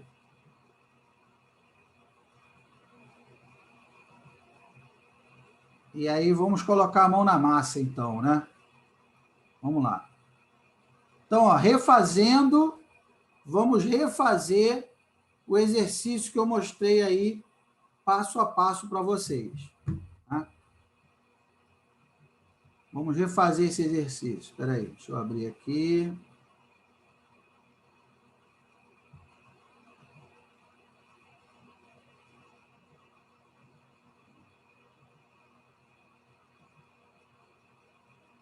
Então, vocês vão colocar lá, ó. Tá todo mundo vendo aí minha tela, não tá? Sim. Ó, já completou lá, ó, Tree Decision Methods. E aí ele vai carregar lá, né? Aí vocês vão escolher qual método vocês querem, ó. Se é o HP, o TOPSIS ou o HP TOPSIS 2N. Então, eu vou clicar aqui no HP TOPSIS 2N. Aí ele fala, dê um nome à sua análise. Então, eu vou colocar aqui smartphones. Aí, professor. Oi. Eu acho que a gente podia fazer o BWM TOPSIS 2N, né? Porque esse método de comparação do HP, ele dá muita zica se for muito critério. Dá, ué. A gente pode fazer. Eu tô agora, como é que falo? Contaminado por causa do método que eu acabei de ver, né? Pois é. Então, ali, ó. Então, o nome das alternativas, né? Então, no caso aí, nós temos 3 alternativas, né? Então, eu vou adicionar aqui, ó. Adicionar alternativa. E aí, eu vou colocar lá o nome, ó. iPhone.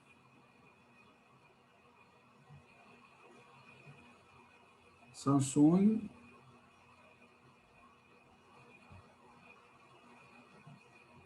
E LG. E aí eu venho aqui, próximo. Tudo bem até aí? Todo mundo foi ou não? Ok. Sim, ok. Foi. Agora os critérios, ó. Então, são 4 critérios, né? Então, vou lá adicionar critério. 4 critérios. Então, vou colocar lá os nomes, né? Ó, custo.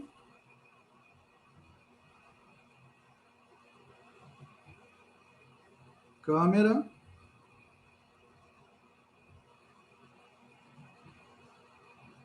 Armazenamento. E design.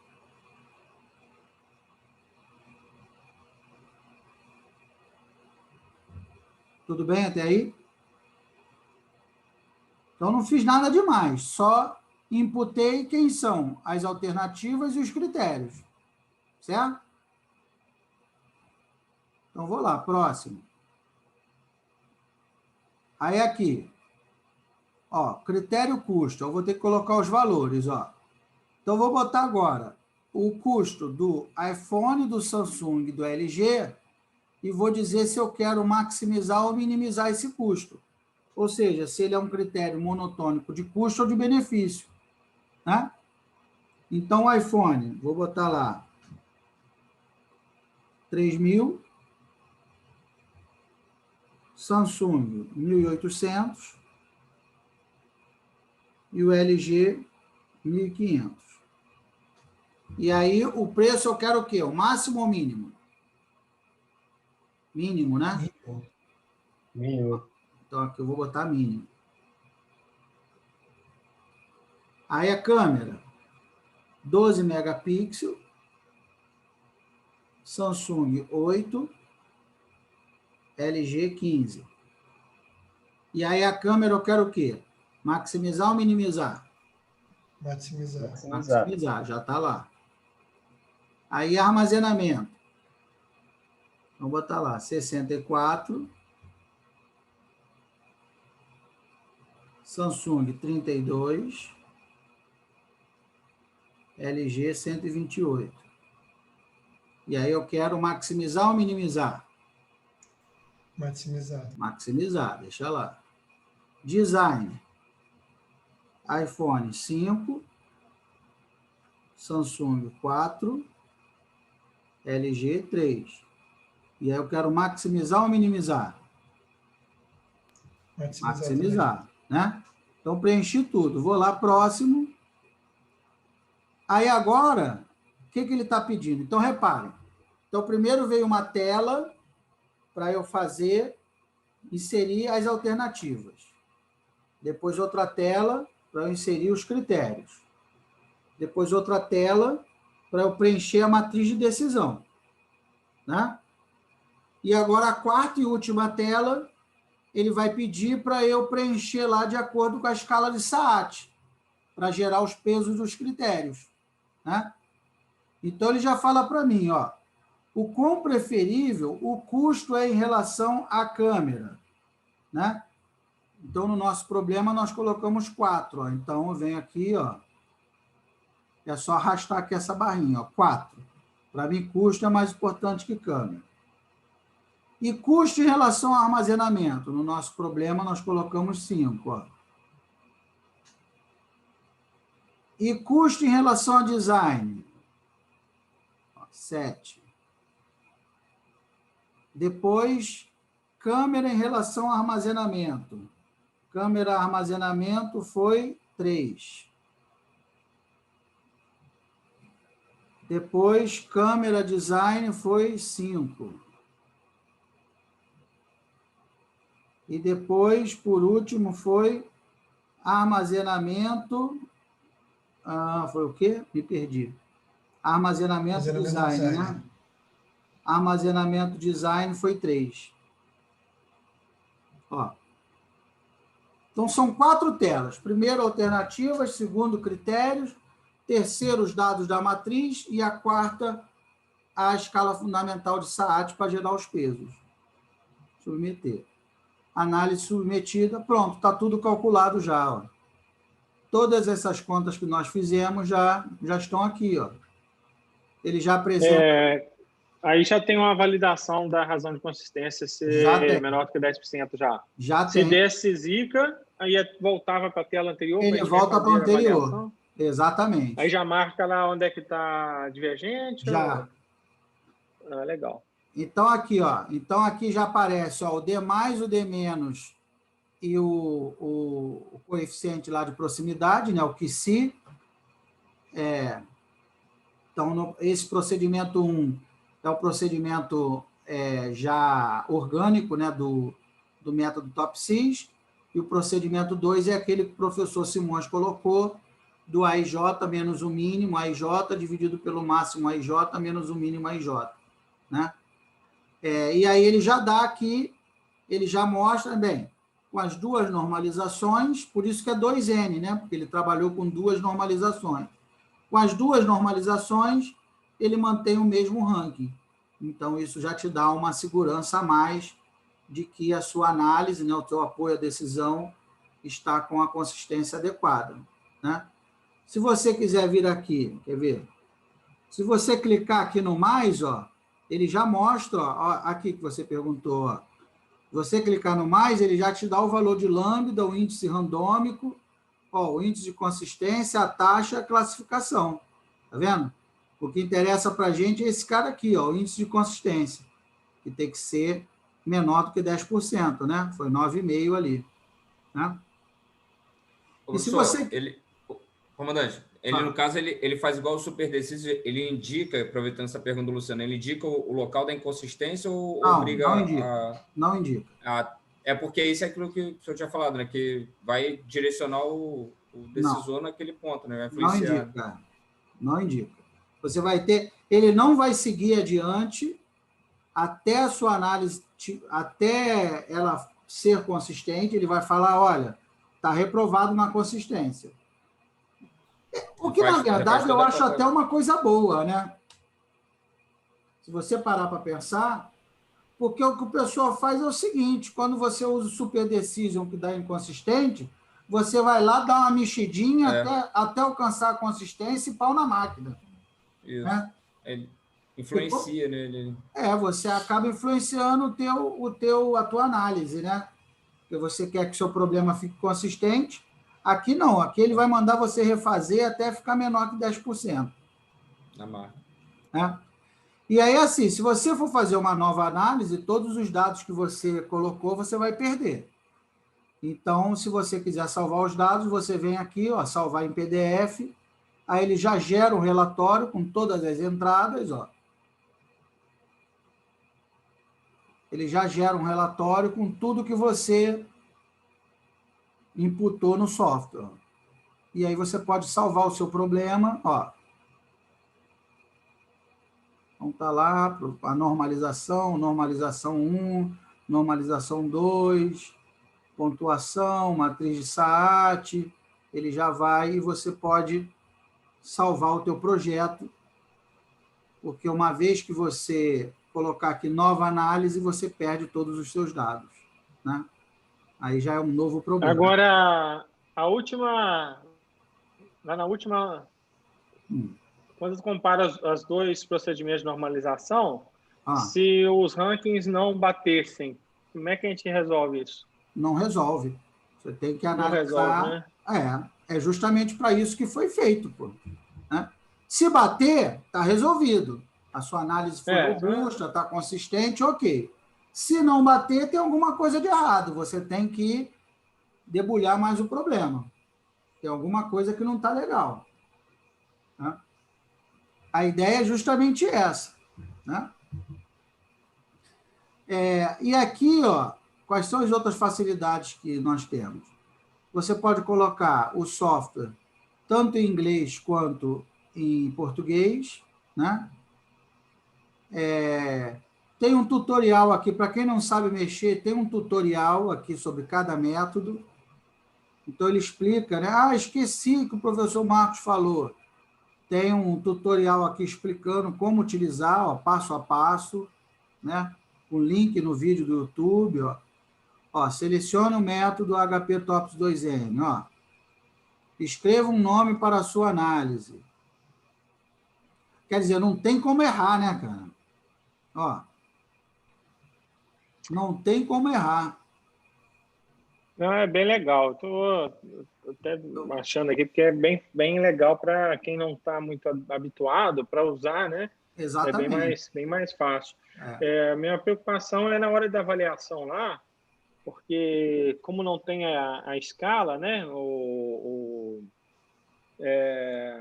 A escala de avaliação não está aparecendo, então o cara não sabe o que é 9, o que é 7, né? Por meu uso aqui, talvez eu tenha alguma dificuldade no meu pessoal aqui. Mas legal. O colinha resolve. Essa 7 é a escala de Saat, né? Para nós, beleza. Porque a intenção é usar com leigo aqui, né? Lá na tela que você seleciona os critérios, tem um izinho lá que mostra o que é cada um, do 1 ao 9. Na hora de avaliar, tem um izinho lá? Tem um izinho, tem. Legal, beleza. Então, tem aqui o passo a passo aqui, o izinho. Ó. Aqui você poderá consultar uma escala para melhor determinar a prioridade. Ó. Está aqui no izinho. Show de bola, show de bola. Né? E aí ele vai explicando, ó, o resultado utilizando a fórmula, então ele explica aqui como é que foi calculada essa normalização, ó, né? Então aí vocês, ó, depois da segunda normalização, ó, AIJ menos o mínimo dividido pelo máximo menos o mínimo, né? Então, assim, em 1 minuto você faz todos esses cálculos, né? Então, aqui voltou. Aqui foi os pesquisadores que desenvolveram essa ferramenta, né? Tem aí os endereços aí de cada um, né? Os contatos. Deixa eu ver o que mais que eu tenho para falar. Bem, da ferramenta era isso que eu tinha para mostrar. Deixa eu ver se tem mais alguma coisa.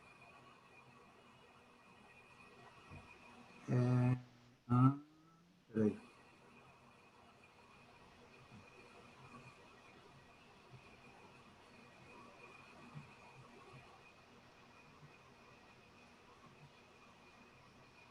Então, tá aí. Então, vamos lá. Então, só para a gente praticar um pouco, né? Vamos tentar fazer juntos aí esse problema aí. Esse aí foi do último artigo, aquele que eu mostrei para vocês, do Convibra, né? Para a seleção de um helicóptero de ataque. Né? Vamos ver se todo mundo consegue.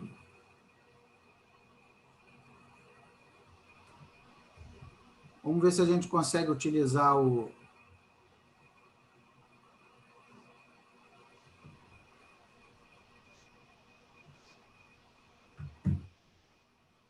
software.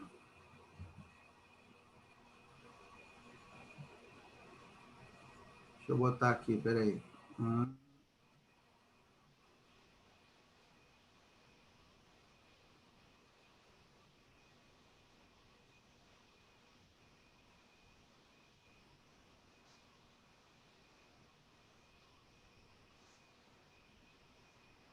Então, ali, vou usar o HP Tops 2N. Então, aqui agora nós vamos escolher um helicóptero.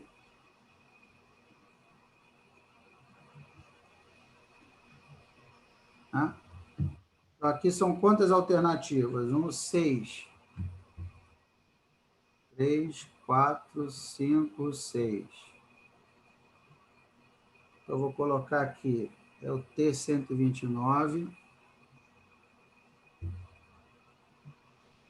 Depois, o M-35. Depois, o Bell.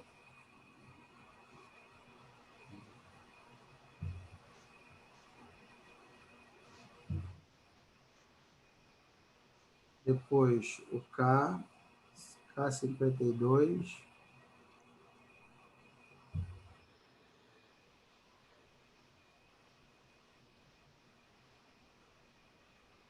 Depois, o Tiger.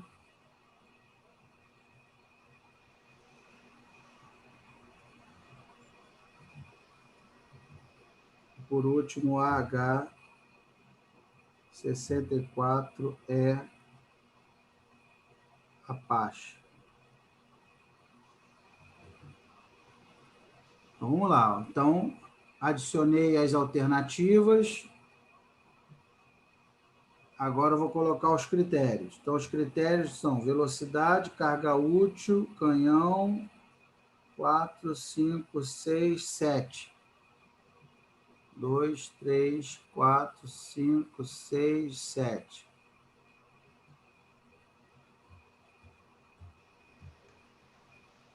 Então, aqui, velocidade máxima. Velocidade.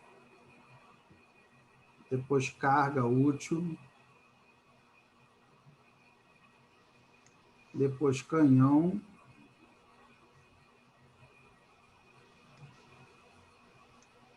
Depois, munição de canhão.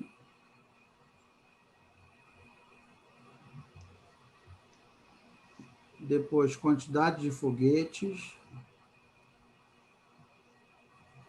Depois, quantidade de mísseis. E alcance do helicóptero. Pronto. Coloquei as alternativas e os critérios. Próximo. Agora eu vou preencher os dados, né? Vamos lá, velocidade. Então, primeiro, está aqui 281, 310, 370, 300, 271, 279. Vai ser tudo maximizar, né? Tudo é critério monotônico de benefício. Então, aqui, carga, 2.710, 2.400, 2.615, 3.300, 2030 e o Apache 2835. Canhão, 20 milímetros, 23, 20, 30, 30, 30. Munição, 500, 470, 650, 460, 450 e o Apache 1.200. Foguetes, 76, 80,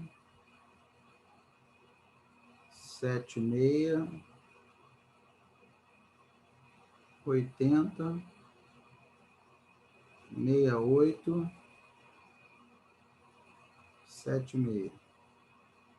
Mísseis, 16, 20, 16, 12, 8, 16. Alcance da aeronave, 537, 460,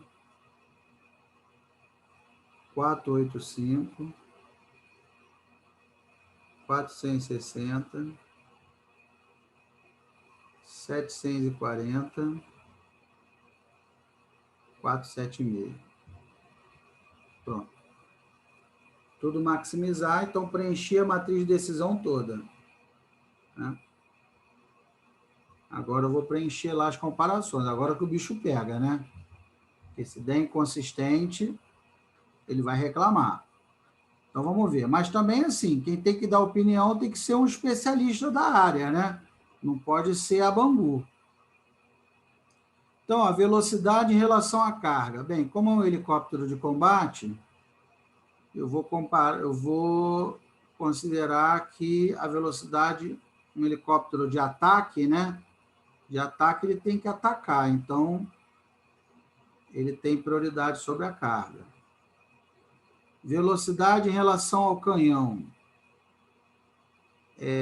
De ataque, bem, eu vou considerar que eles são igualmente importantes. Velocidade à munição, igualmente importante também. Velocidade a foguetes, eu vou considerar igualmente importante também. Mísseis, não, mesma coisa, equivalente. Deixa eu ver, velocidade com alcance, Brasil é um país grande, né? Não, vou deixar tudo equivalente aqui. Agora, carga em relação ao canhão. Carga é menos, eu acho que é menos importante. Está aqui, ó, 1/3. Canhão é mais importante que a carga. Munição também é mais importante que a carga. Não adianta ter um helicóptero, né? Não adianta levar carga para caramba e não levar munição. Carga em relação ao foguete. Foguete é mais importante também. Míssil também é mais importante que carga. Alcance, não, alcance é muito mais importante, né? Porque ainda mais o Brasil, um país enorme, né? Então a aeronave tem que ter um bom alcance. Está aqui 1/5. Canhão em relação à munição. Na verdade, seria equivalente, né? Mas eu vou botar aqui 3. Canhão, né? Canhão a foguetes, vou deixar igualmente importante. Canhão a mísseis também.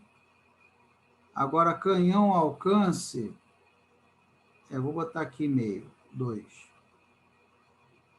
Munição em relação a foguetes.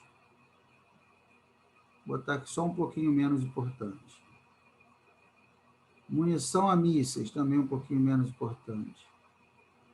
Munição a alcance. Não, alcance, a aeronave tem que ir longe.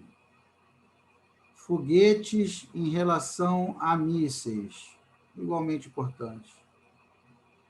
Foguete em relação ao alcance, vou considerar também igualmente importante. E mísseis alcance, também igualmente importante. Vamos ver se vai dar zebra, hein? Ó, vamos ver se ele vai reclamar ou não. Passou, olha lá. Ele achou que a minha opinião foi consistente. Né? Deixa eu ver quanto é que deu aqui a consistência. Caramba, a consistência é 5%, mano. Aí, cabuloso. Mano. Bem, então aqui já tem um resultado, ó, vamos ver aqui como é que ficou. Ele separa aqui as 3 primeiras, vê que não deu exatamente igual, olha só. Deu interessante esse caso, ó. O legal é o seguinte, que se a Marinha optar por comprar aeronave, não ficou dúvida de que a melhor é o Apache, né? O Apache ficou em primeiro nos 2 casos. Então, se eu for optar pela melhor, não tem dúvida, né? O Apache é o melhor mesmo. Agora, o segundo, o terceiro, os outros lugares, né? Na ordem, já não deu, já não bateu. Então, assim, se eu for escolher o primeiro lugar, ótimo, eu não tenho dúvida. Independente do método, da normalização, o Apache vai ganhar. Agora, se eu não for escolher o primeiro, aí a gente tem que pensar um pouco mais sobre o problema. E é justamente essa a riqueza, de se aplicar as 2 normalizações, é permitir esse tipo de análise. Né? Deixa eu ver aqui o que mais. O que mais que eu tenho para mostrar? Tem uma diferença gritante ali, né? Porque no primeiro, o segundo lugar é o último na segunda normalização. Mas é isso mesmo. Só fazendo um adendo, professor, olhando o artigo do professor Simões, né, de 2018, esse método é utilizado também para distribuição, né, em classes. Por exemplo, pegando os 3 primeiros ou estipulando ali um limite inferior de pontuação e aí estabelecendo clusters com alternativas que poderiam cumprir tá até no título lá no artigo, né? Sorting, né? Sorte. Pois é. É justamente interessante a separação de classes. Porque o método, além de ser híbrido na modelagem matemática, ele também é híbrido no resultado, né? Sim, Como o senhor mostrou, eu poderia escolher, por exemplo, o primeiro colocado, o Apache, como o mais indicado, mas também poderia tentar separar ali do segundo para baixo em clusters, né? Por exemplo, o Apache ficaria sozinho no primeiro cluster, nesse caso específico, e o restante seria dividido ali em 2, 3, aí tem que analisar ali direitinho para fazer um procedimento de classificação ali. Dá para fazer, interessante. Isso aí eu achei bem interessante também. Bem, e aí, né, já estamos aí praticamente aí no final, né, Então, aí fizemos aí o exercício, né, esse foi o da aula, esse aqui foi esse outro exercício, né, então, o pessoal agora fica tranquilo, né, porque se tivesse que fazer na mão, né, ia dar um trabalhinho, mas aí usando o Tree Decision Methods, aí a Joelma fica alegre, né? Então, aí nossas referências e acabou, tá aí o Dimitri, né? Dimitri feliz da vida, porque conseguiu aplicar o HP TOPS 2N, né? Vai resolver todos os problemas dele aí usando o software, né? Mas, então, meus amigos, é o que eu falo, né? Eu não tenho a menor intenção de fazer com que vocês utilizem um software sem pensar, vocês só apertem botão. Não é esse o objetivo, né? Porque, realmente, você consegue usar esse software sem nem escutar falar nos métodos. Você vai lá, né? Coloca os dados da matriz de decisão, alternativas, critérios, preenche a matriz e ele vai te cuspir um resultado, né? Mas é claro que todos nós somos pesquisadores e o objetivo não é esse. O objetivo é só facilitar, né? É por isso que eu faço questão de mostrar todas as equações, como é que os cálculos são feitos, né? Como é que o vetor é gerado. Por isso que eu faço questão de mostrar passo a passo, porque sempre tem um gaiato, né? Toda turma tem um filósofo, né? Toda turma tem um filósofo. Fala assim, professor, mas para que se eu mostrar essa trabalheira toda se eu tenho uma ferramenta que calcula tudo? Não, porque você tem que saber de onde que as coisas apareceram, né? Não adianta só saber usar o software, né? O software é só uma ferramenta para facilitar o teu trabalho, mas, na verdade, você sabe o que está fazendo. Pelo menos deveria saber, né? Então, por isso que eu explico onde que entra o HP, onde que entra o TOPSys, mostro as fórmulas das normalizações e tal, e deixo o software para o final, e aí confronto o resultado que o software dá com o resultado que nós vimos lá no exercício, né? Então, assim, e aí o tempo que você perderia calculando na mão ou calculando no Excel, né? Porque quando a gente vai fazer um programa desse no Excel, não existe uma planilha padrão, né? Cada artigo que a gente faz é um Excel diferente, né? E aí dá um trabalhinho, você tem que perder um tempinho, né? E aí um tempo, e eu sei que todo mundo trabalha, é difícil, tem a sua rotina, né? Então, um tempinho ali de 2 horas, 3 horas que você estaria fazendo essa modelagem, é o tempo que você pode fazer uma fundamentação teórica mais consistente, é o tempo que você pode entrar lá no café, né, lá no portal de periódico da CAPES, pode buscar um artigo melhor lá na base Scopus. Então, ao invés de ficar, né, o que o Excel prova? Você fazer no Excel não prova nada, pô, né? Então, quer dizer, 2, 3 horas que você ia perder ali no Excel, você entra na base Scopus e vai procurar artigos para fundamentar o teu artigo, né? Então, é só uma ferramenta para não substitui o estudo do método, né? É só uma ferramenta mesmo para facilitar o trabalho. Só isso. Professor, ele consegue fazer aí sério? Como é que é? Eu consigo ter aí subcritério. No HP, não. Eu poderia ter... Subcritério só no HP, né? Você está falando. Sim, nesse híbrido, não. Não. No híbrido, não. Não, peraí, deixa eu pensar.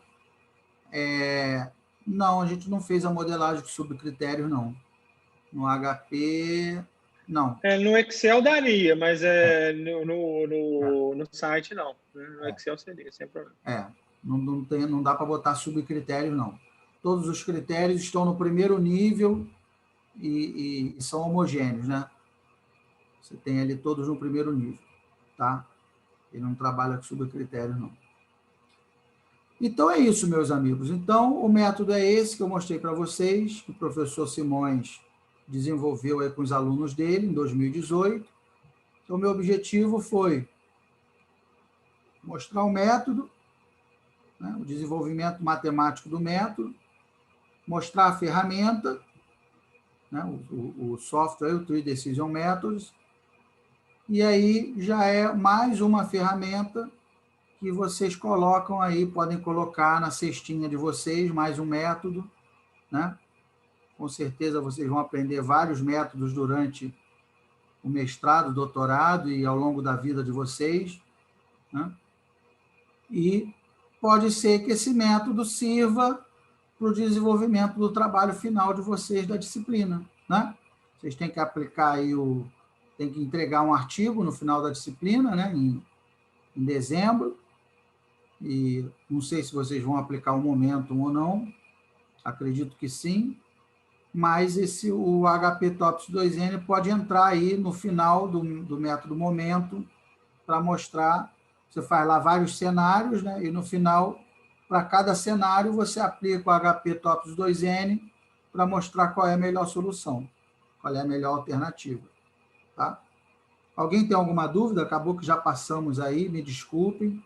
É porque começamos ali uns 20 minutos atrasados também, né? Acabou que empurrou o final.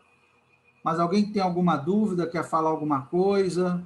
Tá tudo bem? Entendeu? Não entendeu? Tá tudo tranquilo? Show, professor. Tá? Então, eu vou fazer o seguinte, eu vou baixar essa aula, vou jogar ela no YouTube e aí vou mandar o link para vocês, tá? Depois vocês quiserem assistir para fazer o trabalho, a aula vai estar lá disponível. Tá bom? E qualquer dúvida, vocês têm o meu contato. Estou lá no grupo do WhatsApp, né? Pode mandar no próprio grupo ou pode me mandar no privado. Tá bom? Então é isso. Falou então, pessoal. Então, boa noite aí, fiquem com Deus. Valeu, rapaziada. Valeu, galera. Boa noite, boa semana a todos aí. Boa noite, pessoal. Boa noite. Marcos. Boa noite, pessoal. Até a Oi, próxima. fala. Você pode ficar mais 5 minutinhos, que eu queria tirar mais dúvidas contigo? Coisa rápida. Espera aí, deixa eu encerrar aqui a gravação.